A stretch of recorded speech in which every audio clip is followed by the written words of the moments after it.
I would wear this on a landing strip of the airplane. When the plane's going off, just see me like, oh my.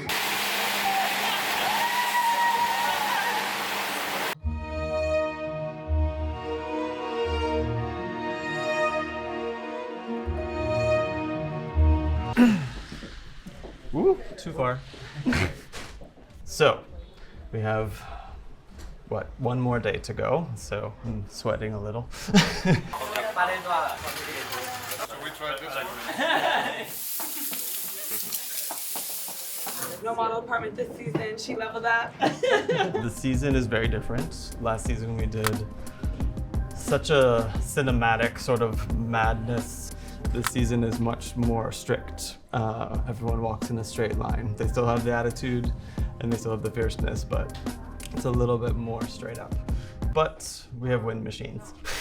So the collection is really like about the opposition between things that are very minimal and very sharp and very precise, and then things that are extremely fluid. I haven't really done chiffon at Mugler, and I really wanted to give it a shot. It's also a lot about sea creatures, and it's really about the tentacles and the fluidity.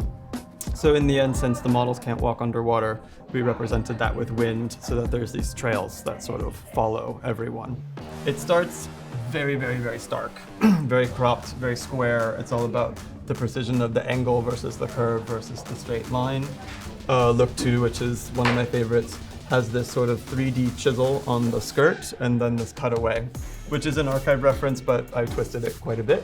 We start to move into things that are more transparent and showing more glass, kind of like a watery texture. This is actually made out of fingernails that are knitted on. Then things start to get a little bit more spicy. We start to have a lot of volants, a lot more curvature and a lot more fluidity, and we start to have these other points or these trails that follow. Then sort of the printed, spray painted, textured section gets a little wild. This part might change, not all the clothes have arrived.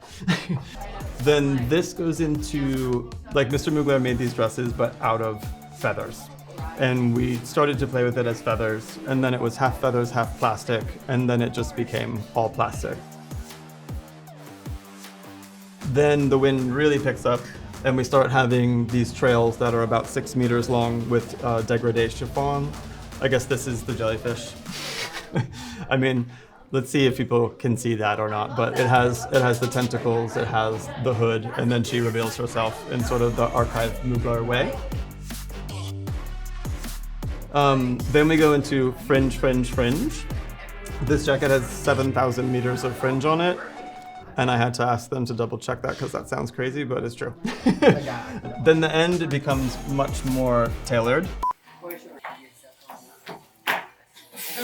There are these two pieces that are called the cage jacket and the cage vest. They're made out of bones and metal to become this kind of exoskeleton structure. It's similar to I did one in silver for Beyonce. And then we end with the faux glass transparency. I feel very sexy, I feel very powerful. I also feel very much so myself. It makes me feel fabulous, makes me feel like I'm the main character. This outfit makes me feel confident, luxurious. Little Me is screaming. One of my favorite shows to watch when I was younger was the Mugler Fall Winter '95 collection. It definitely feels like a very full circle moment to be here, feeling very sexy, of course. You have to be able to carry yourself a certain way to exude that sort of Mugler confidence, and you have to be able to move in a sensual way. No frigid, uncomfortable people. And then from there, it's really a dégradé of different body shapes, different ages, different expressions of identity. It feels fluid because what's actually consistent is the vibe.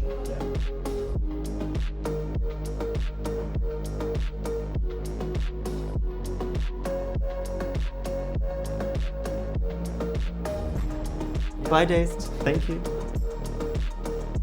Mugler, darling. Get into this look.